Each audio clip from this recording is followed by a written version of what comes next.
तो आज बच्चों हम करेंगे 14.3 का क्वेश्चन नंबर 4। क्वेश्चन नंबर 4 है, एक पौधे की 40 पत्तियों की लंबाइयां निकटतम मिलीमीटरों में मापी जाती हैं और प्राप्त आंकड़ों को निम्नलिखित सारणी के रूप में निरूपित किया जाता है। अब आपको देखो लंबाई दे रखी है, यहाँ पर 118 से 126 दे रखी है, फिर 127 से 135 दे रखी है और यहाँ पत्तियों की संख्या दे रखी है। अब आप देखोगे जो हमने लास्ट क्वेश्चन किए थे वहां पर जो आपकी ऊपरी वर्ग सीमा थी वो अगले में भी ऊपरी वर्ग सीमा जो थी वो निम्न बन जाती है, मतलब निचली वर्ग सीमा बन जाती है। जैसे 126 नंबर आया तो आपका 126 नंबर यहाँ आता है, या अगर 135 तो यहाँ 135 आता है, लेकिन यहाँ ऐसा नहीं है। इस क्वेश्चन में देखो 126 है, फिर आपका 127 नंबर आ गया, चेंज हो गया। तो अब हम यहाँ देखेंगे कि इसमें कितने का अंतराल है। तो आप देखो इसमें एक नंबर है, एक का आ रहा है, 126 के बाद 127 है तो एक का गैप है। तो जो भी नंबर का गैप होगा उसमें हम डिवाइड कर देते हैं 2। जैसे आपका देखो एक आपका 126 और 127 के बीच जो गैप है वो आपका एक का गैप है, तो 1/2 करके इसका हम निकाल देते हैं डिवाइड करके कि कितना सॉल्व करके आ रहा है। और हम जो आपकी निचली वर्ग सीमा होगी उसमें जो हमारा आंसर आएगा वो कम कर देंगे और ऊपरी वर्ग सीमा में उसको हम प्लस कर देंगे। जैसे हमारा 1/2 आया, अब आप देखो 2 को यहाँ भाग दो 1 से तो 0.0 हो गया, तो 2×5 ये आपका 10 आ गया, तो 0.5 आ गया 1/2 का अर्थ। अब 0.5 जो हमारा आया है, अब 0.5 को हम इसमें ले लेंगे, इसमें हम 0.5 को सब्ट्रैक्ट कर देंगे, घटा देंगे, और इसमें हम 0.5 को जोड़ देंगे ताकि जो हमारा ये डिफरेंस है वो डिफरेंस ना रहे और वो इक्वल आ जाए, बराबर आ जाए। अब जैसे देखो आपका पहला है 118 से 126, तो हम इसमें क्या करेंगे 0.5 को कम कर देंगे। तो जब हम 118 से 0.5 को कम करते हैं तो हमारे पास कितना आता है, देखो 5, 10 में से गया 5 गया 5, यहाँ रह गया 7, 1, 1, तो ये हमारा आ गया 117.5। अब इसको हम अंतराल में ले लेंगे कि हमारा जो वर्ग अंतराल है वो हमारा, उसको जो हमें लंबाई में मेंशन कर रखा है कि लंबाई हमारी क्या हो जाएगी, पहली 117.5। इसी तरह आपको मैंने बताया कि जो हमारी ऊपरी वर्ग सीमा होगी उसमें हम जो हमारा आंसर आया उसमें प्लस कर देंगे, मतलब निचली जो वर्ग सीमा होगी उसमें 0.5 माइनस करना है और जो ऊपरी वर्ग सीमा होगी उसमें हमने +5 करना है। सब में हमने ऐसे ही करना है ताकि हमारा इक्वल आ जाए, उसमें कोई अंतराल ना रहे। अब देखो 118 से 126 का हमने कर दिया, तो ये आ गया हमारा 117.5 हो गया। और हम जब बढ़ाएंगे इसमें तो 126 में जब हम प्लस करते हैं 126.0, 0.5 प्लस किया तो हमारा आ गया 5 पॉइंट और ये 621, तो ये आ गया 126.5। अब हमने यही टर्म ले लेनी, देखो 126.5, और हमारी नेक्स्ट टर्म क्या थी, हमारी नेक्स्ट टर्म थी 135। अब हमने इसे 0.5 प्लस कर देने सब जगह, तो देखो अब ये हमारी टर्म हो गई 135.5 हो गई।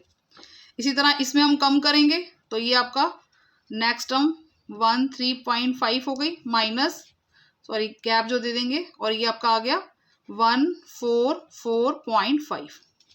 अब यही टर्म हम लेते हुए चल लेते हैं जो हमारे पास टर्म दे रखी है, तो 144.5 से फिर आप हमारा आ गया 153.5। इसमें आप अंतर देखोगे तो इन दोनों में देखो अंतर कितने का दे रखा है, 9 का अंतर आ गया, सब में इक्वल आ रहा है अब 9 का अंतर। अब यही नोट करते रहेंगे, 153.5 है, और फिर नेक्स्ट टर्म प्लस कर देंगे, उसमें 0.5 प्लस करेंगे तो आ गया 162.5। अब इसमें फिर हमने देखो 163 है, तो 163 में फिर 0.5 करेंगे कम तो यही डिजिट आ जाएगी 162.5, इसमें 0.5 प्लस करेंगे तो 171.5 हो गया। अब देखो इसमें 172 है, फिर 0.5 कम करेंगे तो यही डिजिट आ गई 171.5, और इसमें 0.5 अब क्या करेंगे हम ऐड कर देंगे तो हमारा आ गया 180.5। इस तरह से हमारा यह वर्ग अंतराल निकल गया। इसके बाद हमें पतियों की संख्या दे रखी है, जिसे नोट कर लेते हैं। पतियों की संख्या तो पहली है हमारी 3, फिर 5, फिर 9, फिर 12, फिर 5, फिर 4 और फिर 2। क्वेश्चन में हमें निकालना है पतियों की माध्यक लंबाई ज्ञात करो। माध्यक निकालना है यहाँ पर हमें। तो हमें माध्यक का फॉर्मूला देखेंगे हम कि माध्यक का फॉर्मूला है क्या। तो माध्यक बराबर L plus n/2 minus CF upon में F और मल्टीपल बाय H। अब इसके लिए हमें CF भी पता होने चाहिए, संचयी बारंबारता। तो हम पहले संचयी बारंबारता निकाल लेते हैं। क्वेश्चन में हम नोट कर लेंगे इसको, संचयी बारंबारता। संचयी बारंबारता ये हमारा F है और इसको हम CF से डिनोट करते हैं। तो अब संचयी बारंबारता देखो कैसे निकालते हैं। पहली जो टर्म होती है वो ऐसे लिखेंगे 3। दूसरी टर्म में क्या करेंगे, 3 में इस जो नेक्स्ट आपका फ्रीक्वेंसी होगी उसको प्लस कर देंगे, मतलब 3 + 5 कर दिया हमने, तो ये हमारा 8 हो गया। फिर नेक्स्ट में 8 आया हमारा आंसर, 8 में नेक्स्ट टर्म फिर प्लस कर देंगे तो वो हमारा 17 हो गई। नेक्स्ट 17 आया है, 17 में 12 प्लस कर देंगे तो हमारा 29 हो गया। नेक्स्ट 29 में 5 प्लस कर देंगे तो हमारा 34 हो गया। फिर 34 में प्लस कर देंगे 4, 38 हो गया। अब 38 में प्लस कर देंगे जो हमारी लास्ट फ्रीक्वेंसी 2 दे रखी है, तो आपका 40 हो गया। तो ये हमारा CF फाइंड हो गया। संचयी बारंबारता हमारी 8 होगी, 17, 29, 34, 38 और 40। अब हम टोटल करेंगे, इसका योग कितना है। क्वेश्चन में लिखा था 40 पत्तियों की संख्या, तो टोटल आपको दे ही रखा है, n की वैल्यू आपको दे रखी है 40। अब हम देखेंगे यहाँ पर क्वेश्चन में n/2 कितना है। n की वैल्यू अगर 40 है तो n/2 मतलब 40/2 कितना हो गया हमारा, ये 20। अब 20 नंबर हम देखेंगे कहाँ पर हमारा CF संचयी बारंबारता में कहाँ लाई करेगा। अब ये 17 छोटा है 20 से, तो यहाँ तो लाई करेगा नहीं, 20 यहाँ लाई करेगा तो 29 के पास में। तो इसका मतलब जो हमारी 144 से 0.5 से लेकर 153.5 वाली जो लंबाई दे रखी है उसकी संचयी बारंबारता को देखते हुए हम चलेंगे।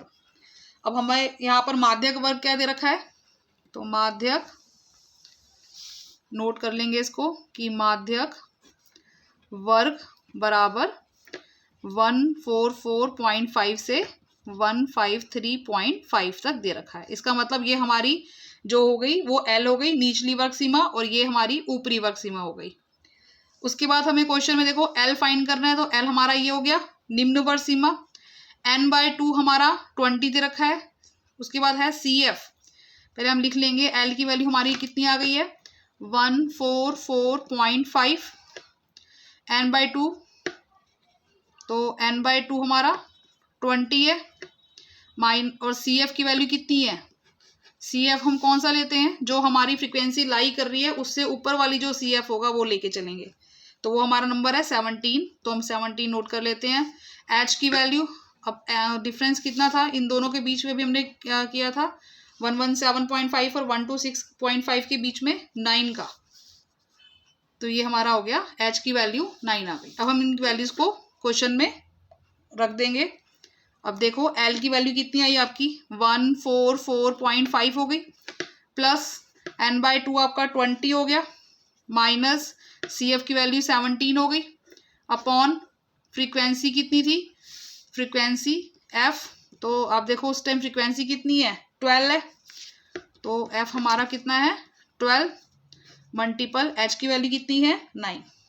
अब ये देखो कैंसिल हो गया आपका, 3 3 दा 9, 3 4 दा 12।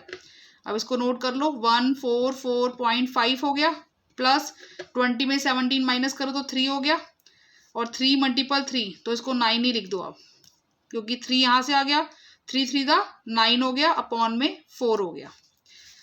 आगे देखो 144.5 प्लस, अब आप 4 को 9 से डिवाइड करो कि कितना आ रहा है हमारा आंसर डेसिमल में।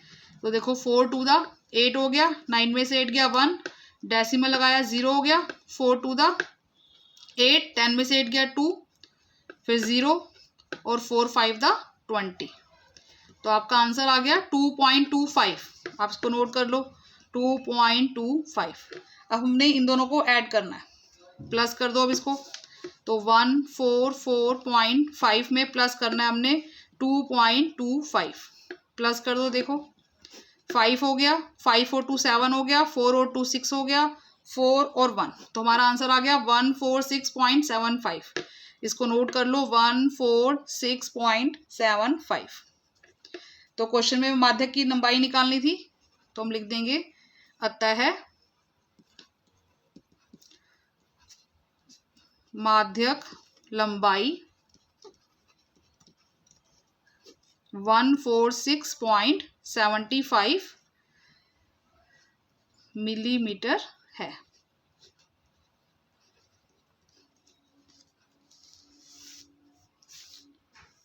तो बच्चों आपको ये क्वेश्चन क्लियर हो गया होगा। तो प्लीज़ मेरे इस चैनल को लाइक कीजिए, शेयर कीजिए एंड बेल आइकन को दबाना मत भूलिए। Thanks for watching my video. Thanks.